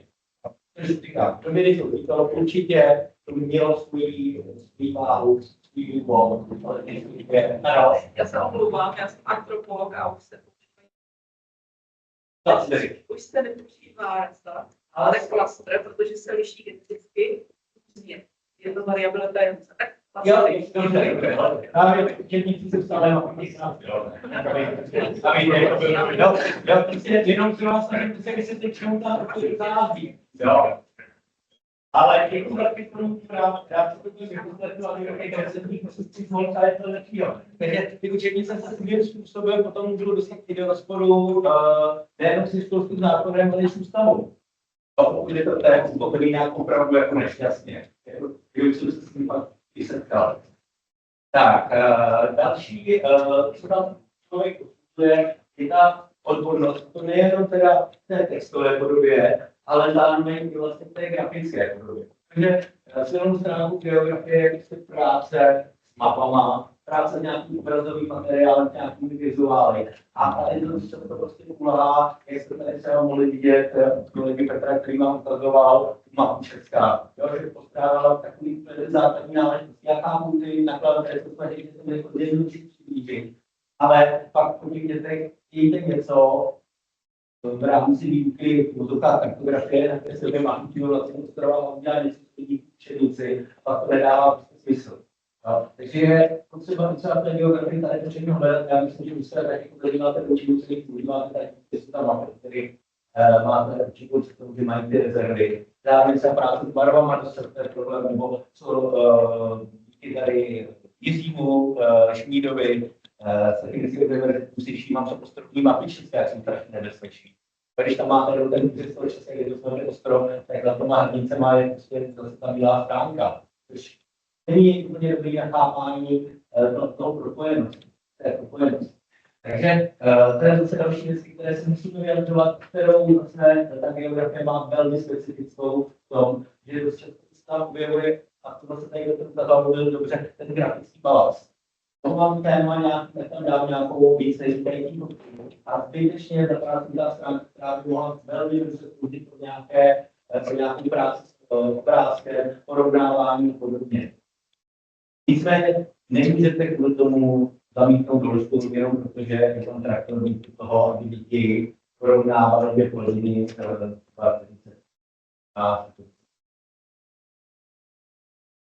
tak, další, co s čím se tam hodně jako setkávám, je to přibalancování té věkové přiměřenosti a generalizace. Asi zase víte, když učíte, vždycky se snažíte transformovat problematiku tak, aby byla přiměřená tím dětem. A nemůžete přijít z univerzity a doslova tam poskytovat, to se dozvěděli na hydrologii třeba. Kdyby to prastovala, nebo je vás bezdětnímali. A zase na druhou stranu, když už to dáte, když už mluvíte s těma dětma, řekněme terminologii úrovni, používáte velké zkratky, tak je to na úkor toho oboru. A učebnice jsou tady v tom na očích jako nejvíc, protože tam je to prostě napsané, ten učitel s tím musí pracovat. A pokud se objevily nějaké jako nové učebnice, které hovoří jazykem těch dětí, až jsem se trošičku toho občas jako daleko. A samozřejmě mé vyjádření bylo, že to je už jako moc. Takže stále máme nějakou odbornou terminologii, které bychom se měli držet. Ty generalizace vlastně nezmíní tam to té správnosti. Tak a se dostávám tady do finále. A tady se děláme na tu didaktickou kvalitu. To znamená na tu didaktickou transformaci. Protože ta učebnice do jisté míry něco tomu žákovi umožňuje. A jak říkal Petr, ta mistrovská se musí být, ano, musíte mít to objektivně náročné úlohy, ale zároveň to musí být ty úlohy náročné. Aby si tam našli účinnost všechny děti, že máme inkluzivní vzdělávání a učebnice se musí nabízet pomůcky všem. Co se mi líbí v anglických učebnicích, je tam třeba odstupňovaný hvězdičkama, že ty děti prostě rovnou dopředu vědí, jak ta úloha je náročná, ten učitel sám taky může třeba individualizovat tu výuku.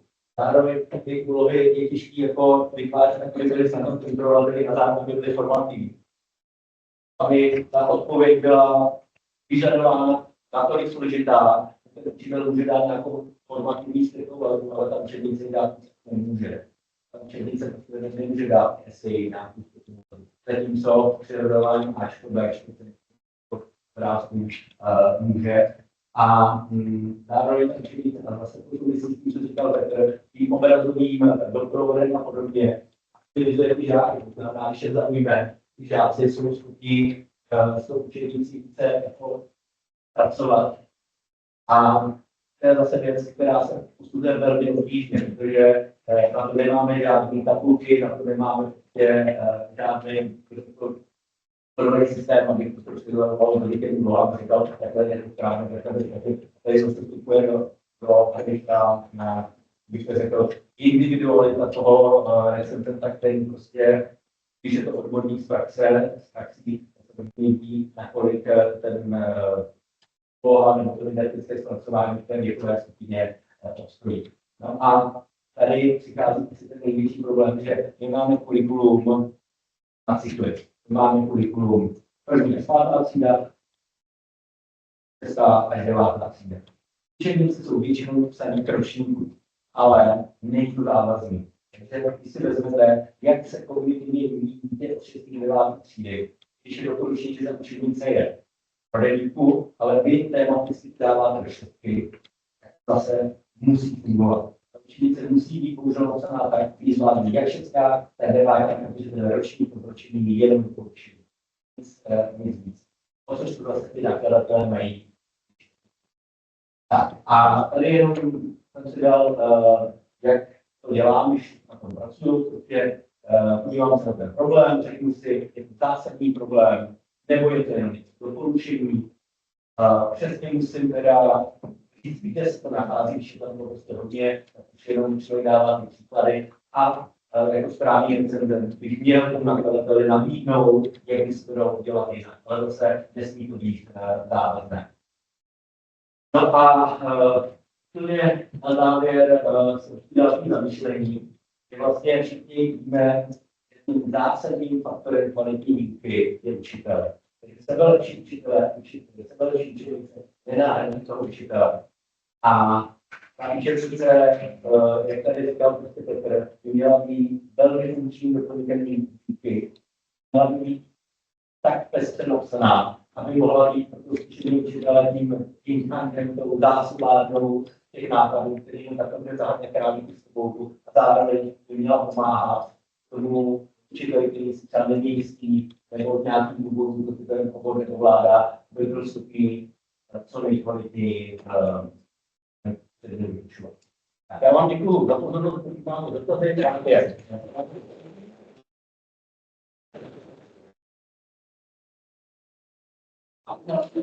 Mládek, dotazy až A já se těším na ten kulatý studium. Jo, přesně.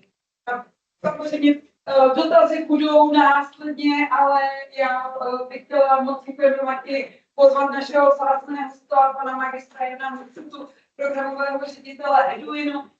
Poslední z příspěvků před tím odpočinkovým brančem. Pan kolega asi znáte, pracoval delší dobu také v pozici ředitele na ministerstvu školství a v současné době je programovým ředitelem organizace Eduin, ale ve všech svých krocích jsem se, pane magistře, dočetla, že vaší hlavní vizí, co říká internet o vás, je, že máte snahu pomáhat zlepšování české vzdělávací politiky. Stále to platí. Děkuji, předávám vám slovo.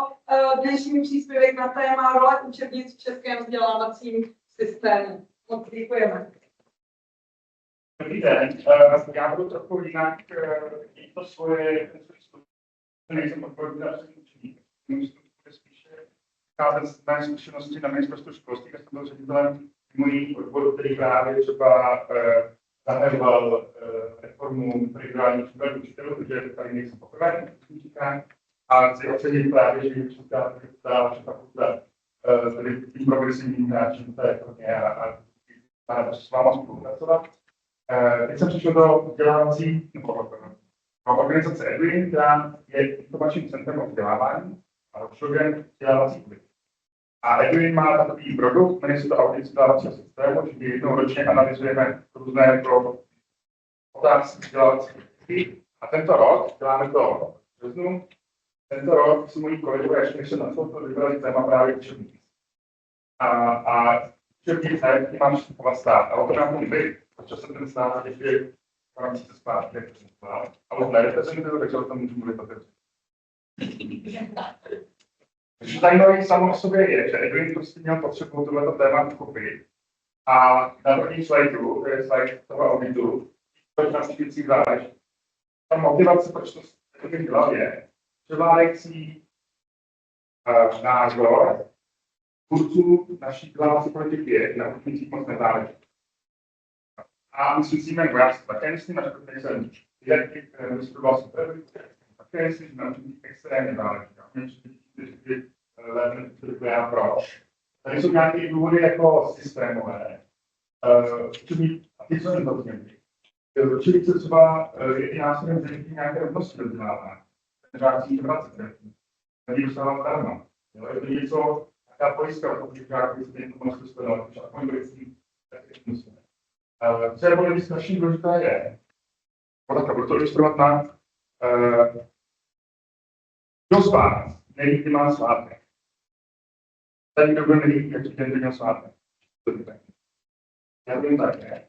Ale nevím, jestli ty mají celý mají svátek, jak to mít nějak dobrá a ani jedna není kalendář. Ale zajímavé je, že jsem si že určitě má svátek. To vydavatelé kalendář. Není to prostě stát, který měl nějaký registr, ale prostě vydavatel se řekne, tady je nějaká historická tradice, ten bude svátek. A učebnice, v tomto aspektu, strašně podobné těm kalendářům. Stát totiž neříká, co má se učit, jaké knihy. To velké míry determinuje, co se učí, jaké vlastně třeba z něj, nebo děti, co dělá na večí. Velké míry to determinují na stále učení. Jen víc než stát. Stát říká samozřejmě obecně, vytváří to programy, pak očekávání, k čemu se má dosáhnout, ale jak se to dosáhne, co to vůbec znamená, že se to dosáhne, tak to nechává vlastně na učitelů a mnoho těch učitelů to vlastně nechává, že bude to na nakladatelů. Skutečně to své prezentace a zkusím tenhle můj point ilustrovat na regionálním kurikulu, která si myslím geografie, protože nerozumím, se nebudu používat odborný dělat, ale jenom ilustrovat point. Jeden z očekávaných tisíců pro 9. ročníky orientuje se v místech a regionech různého nížka. Já úplně vidím, že polovina učitelů na mé základní škole žáků to pochopí tak, že žák musí znát všechny hluboké všechny dotazy. A jak ne, nemá komentární hodku a nepůjdeme se nevědět. To je realita, máme 80 000 učitelů. Ne všichni mají to hluboké pochopení toho kurikula, tak jako má tady zabývá. A to, jako když si doložíte na očekávaný vstup, bude záležet na tom svém obsahem učeníci, kterou používat. 80 000 nějaké formě učitelů používá učeníci. Ne třeba první do poslední stránky, ale jako nějaké pomůžky. No, co tady jsem chtěl říct patrně, že stát se to je podle mě alibistický strašně. Stát sám nechce říct, jestli se mají ty levé čtvrtý doktora nebo nemají. Se to říkala, že jsem důvodu, když řekl A nebo B, takže když bude pekleš, někdo hospodářství, já jsem se to učil, a jak člověk ty není, prostě co lidí čítat postavit. A když řekne, že se nemají učit, to jsou tady všechny, že se nemají učit, když řekne, že se mají učit, tak se podpůl progresní školy a vzdělávat, že to postavit jako tomu tady tak nezakrývá. Já jsem si vyvolil pro ty druhý, ale ta debata možná byla obrácená. Když jsem to dělal asi politice do novin, to se dělou zkouším, a jako každý si myslí, že rozhodně vzdělávání do školy, ale představy jsou možná až překvapivě jako velmi laické. Tohle tam jakoby systému stát není schopen říct jasně, že má obsahem toho vzdělávání a nechávat tak. To důležitější je, aby ty příjmy byly kvalitní. Takže jak to znamená, oni tvoří to reálné kurikulum. Další aspekt, který není doceňovaný, čím se důležité je, že ty učitelé v tom pak necháváme samotné. Jiný obory lidské činnosti, které jsou důležité, protože to bylo, tak máte checklist, co všechno musíte udělat, když jako nastartujete to letadlo. Možná i kniží. A ten checklist tam proto, že právě protože hodně sdílené teď řeší pár letadel, jsme si uvědomili, že nemůžeme nechávat jenom jako osobní zodpovědnosti jednotlivých, že jsme všechny své jako povinnosti. Musíme to nějak operacionalizovat, že to všechno musí dělat, když to letadlo nastartuje. Učitelé žádný takový jako checklist, protože to už říkám, mají mít. Ale žádnou takovouhle jakoby pomoc, oporu, která by tak garantovaná státu nemáme. A tou oporou právě pro mě čistujete učení. Takže já si teď začnu nastavit důležitosti učení.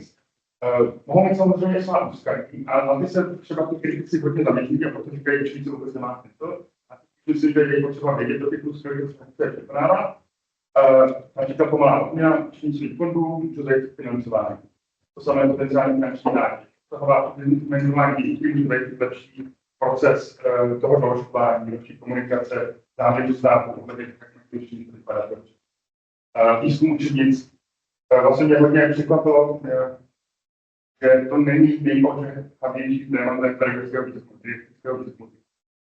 To jiného, než jako si vypadá ten transfer, jako že bude zajímavý výzkum, ale vlastně není moc možností na ten výzkum se tam peněz a není moc prostředků a příležitostí, jako státy to moc stanovat. Teďka máme nové kurikulum, státy může psat knížky, komunity, jako to je článek do praxe, jako někdo další. Já teda se to budu tady za ten stát, a tudíž se to ještě díky právě vyvinutým doložkové řízení. Právě ta doložkové řízení je ten mechanismus, jak stát zaručuje nějaký formu. Doložkové řízení tedy jako velmi zjednodušeně je to státu, znovu ve světové ročníci, který používá ve školách. Právní důsledky má dost jiné, než mělo před několika lety. Postupně erodují. A tím se snižuje více důležitosti doložek. A tím, že když se to nezmění, tak snižuje jako dobít do stavu, doložky vlastně nebudou vůbec jako poptávané ani ze strany nakladatelů ČSR. Před pár let totiž se v škole dostávaly ostatně nejrůznější díly, které mohly používat na nějakou učení, ale jenom těch doložkovaných. To by motivovalo ty nakladatele doložky. Tam byl komplex té učenice, které školy mohly používat. Nebyl teda velký ten půl, ale byl tam. Pak došlo k oslabení, že mohli nakupovat jako učenice a nedostávají žádné peníze na nic, když školy státního rozpočtu. To financování ostatních nefunkčních výdajů přešlo na zřizovatelé škol, což teda u základních škol jsou obce. Což je samozřejmě jako riziko, protože když třeba starosta vaší malé obce nebude věřit revoluci, tak nám nedá peníze na nákup učebnice biologie. To je jako kriminální. Máme jako tisíce stěžovatelů škol, máme čtvrtinu škol méně 50 prácí a starostové jsou často prostě lidí člověk do toho popil. A my mu dáváme do rukou jako tu odpovědnost za to, že zajistí financování kvalitních učebnic na té škole. To je proto i současný ministr pan Plaga říká, že chceme tu pravomoc nebo toto financování se vrátit zpátky na stát. Znamená, že stát bude zase financoval učebnice nějakou učebnic škola. Tak je tady okno příležitostí vrátit to trochu v jiné podobě, než jaké to bylo. Tam byla říkána návaznost právě na ty učebnice, které stát chce, nebo ty učebnice musí vypadat tak, jak stát chce, aby to dali, pokud stát chtí, jak se dá vypadat do učebnice. To ještě je nešťastné na tom současném stavu, jak jsem tam říkal, že učenice můžou být nástrojem zajištění rovnosti ve vzdělávání. To by se mělo dít skrze to, že ve školském zákoně je napsáno, že pro základní školy jsou učenice zdarma pořád. Trošku jako díra v tom zákoně je v tom, že jenom do školy nechce. Znamená, tady navíc ta motivace a ještě doložky ztrácí tu svoji důležitost. Teďka, když jsme se dostali do systému, kdy školám nedaří nákupy doložkovaný učený stát, a doložkované učenice musí být pořízeny nebo poskytnuty žádným zdarma, tak jsou školy naopak motivovány nedoložkované učenice, protože za to můžou vydělat peníze do rodičů. Takže tohle to nesmí, doufám, ten stav nebude trvat dlouho, ať se vrátíme, nebo se do toho stavu, kdy stát motivuje právě školy postupovat kvalitní učenice v nějakém pravidelném cyklu, a když stát vymezuje, jak učenice mají vypadat.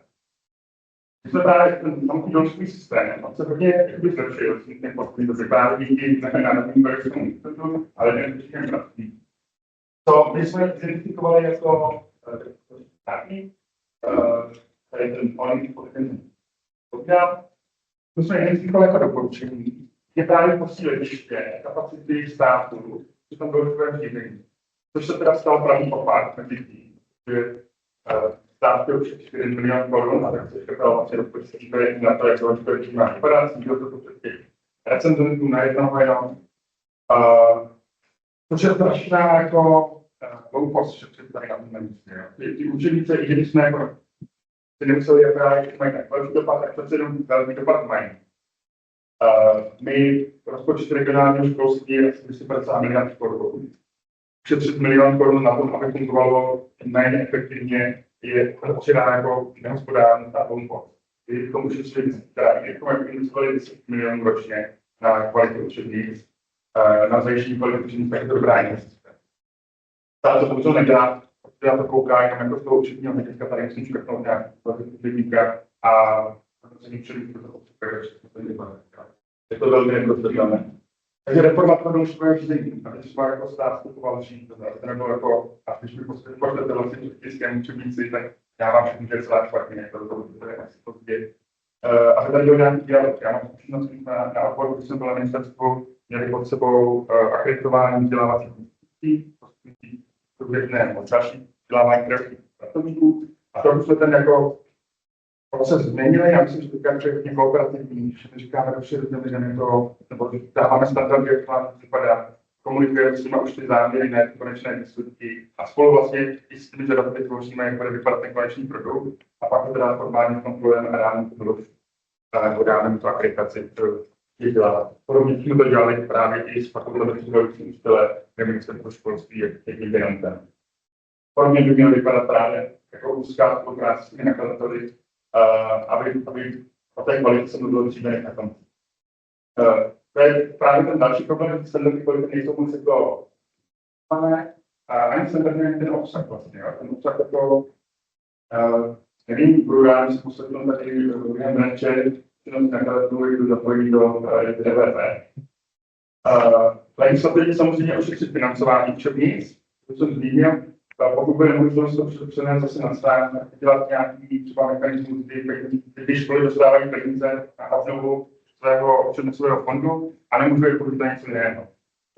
Teďka, když dostávají ty fondy, na to mohli použít na to vzdělávání, někteří volající třeba nebo ten školství, tam a podobně, tak jim prostě zbyly nebo nebyly peníze a oni toho fondu. Kdyby byl předvídatelný systém, teď tam zajišťuje nějaký objem peněz, jak musí plánovat pravidelný obměňovat učebnice, můžu vytvářet vlastně větší poptávku na tom trhu a těm nakladatelům dát nějakou jistotu, když to vybuduje nové učebnice, myslím, tak investice v rámci.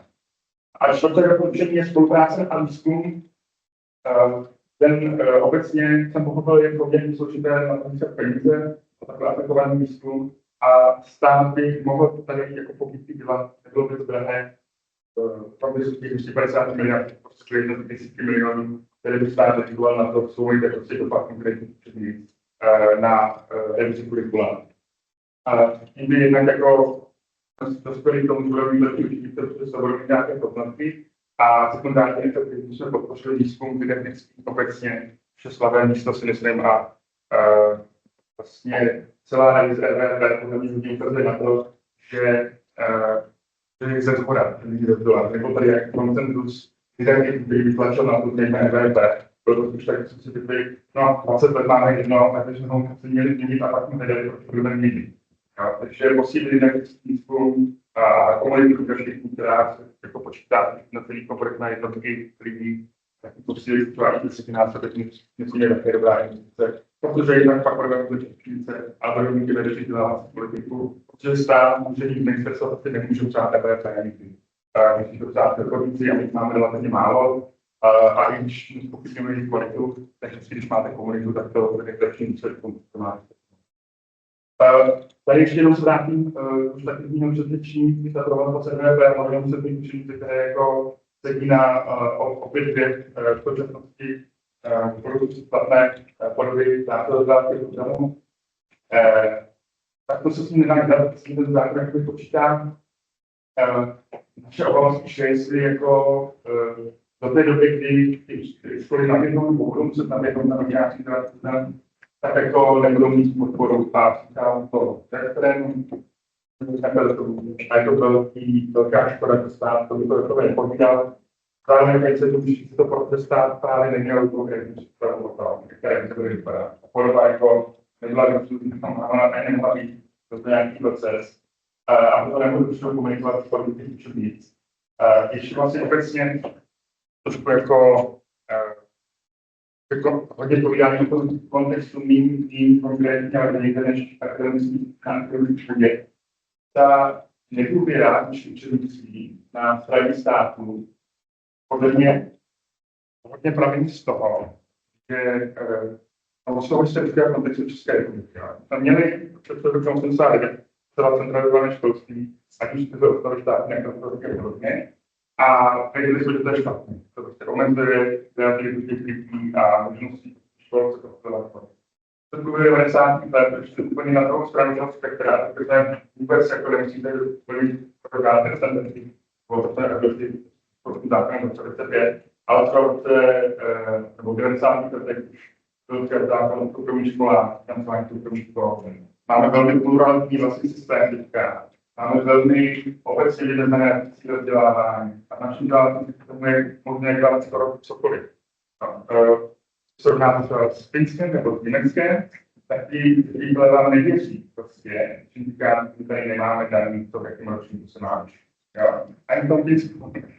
Ředitel ministerstva školství nebo jmenoval to šoku, když mu byl na Finsku škole, ale oni říkali, jako to je jasný, tady prostě máme 4 hodinou, když se tím ročníku učíme tohle, jako to vám to takhle to je stát. A tak to Finsko jako je často předkládané jako to progresivní dělávací systém.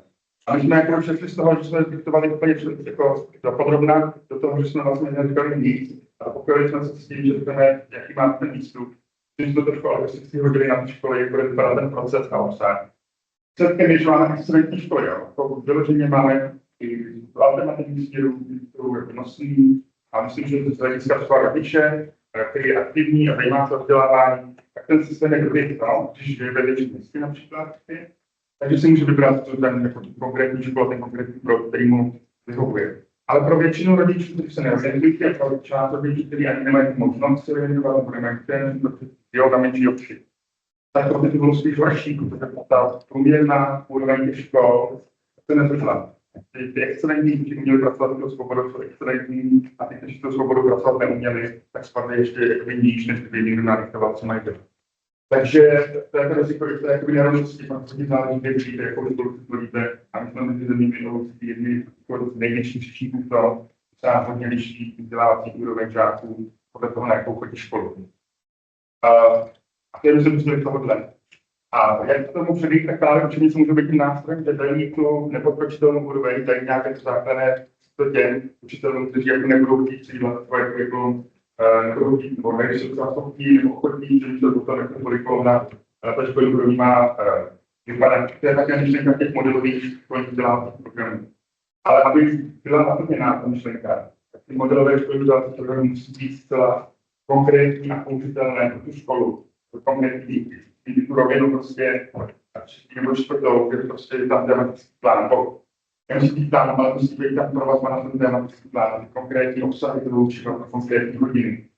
Jinak prostě bude jenom trošku konkretizovanější obecné formulace z RVP a nebude to plnit ten účel. A musí to obsahovat také nástroje pro vyhodnocení, přesně migrační, to RVP nebo HVP naplňovat na nějaké pověřovací mluvy. Tak tady základně vidím jako tak co to znamená mentální maturitu, testovat tím, že budou mít test, kde budou vyjmenovávat ty čtvrtý vrtavy, nebo to budou testovat nějaký produkt. Evaluovat nějak jinak. A když to dá, že ten bude evaluovat jinak, tak možná rozběhu představu, že prosím už čtvrtý jedou do sebe. Takže já doufám, že i ta aktivita Evin bude směřovat k tomu, stát se nebude důležitost, určitě víc. A že tomu bude věnovat jak pozornost, tak finanční prostředky. Ještě bych chtěl ukázat, ne, ale stránky Edwinu. Pokud o té organizaci nevíte, tak předpokládám, že vás všechny zajímá vzdělávání vzdělávací politika, zároveň to děje hodně, není možné to úplně sledovat, tak můžete jít na edwin.cz, odebírat celý newsletter a každý pondělí vám přijde prostě 5 zpráv o vzdělávací politice. Je to, myslím, skvělá služba, zadarmo, nezisková organizace. Zároveň, pokud vás zajímá téma učebnic, tak my jsme dělali pár po tom auditu sérii, nebo děláme sérii takových jako anket, jednak z akademiky, jednak z praktiky, o tom, jak učebnice používají a co si o nich myslí, když hledáte tam vyhledat učebnice. Mám články vyhodí. No, tady mám první článek, mám tady i dokonce nějaký. Tak vidíte, když tam učebnice, jenom učebnice, a vidíte, že tady jsou pohledy, články jsou zajímavé, kdybyste chtěli z někoho jiného kontinuity. Tak, děkuji za pozornost, za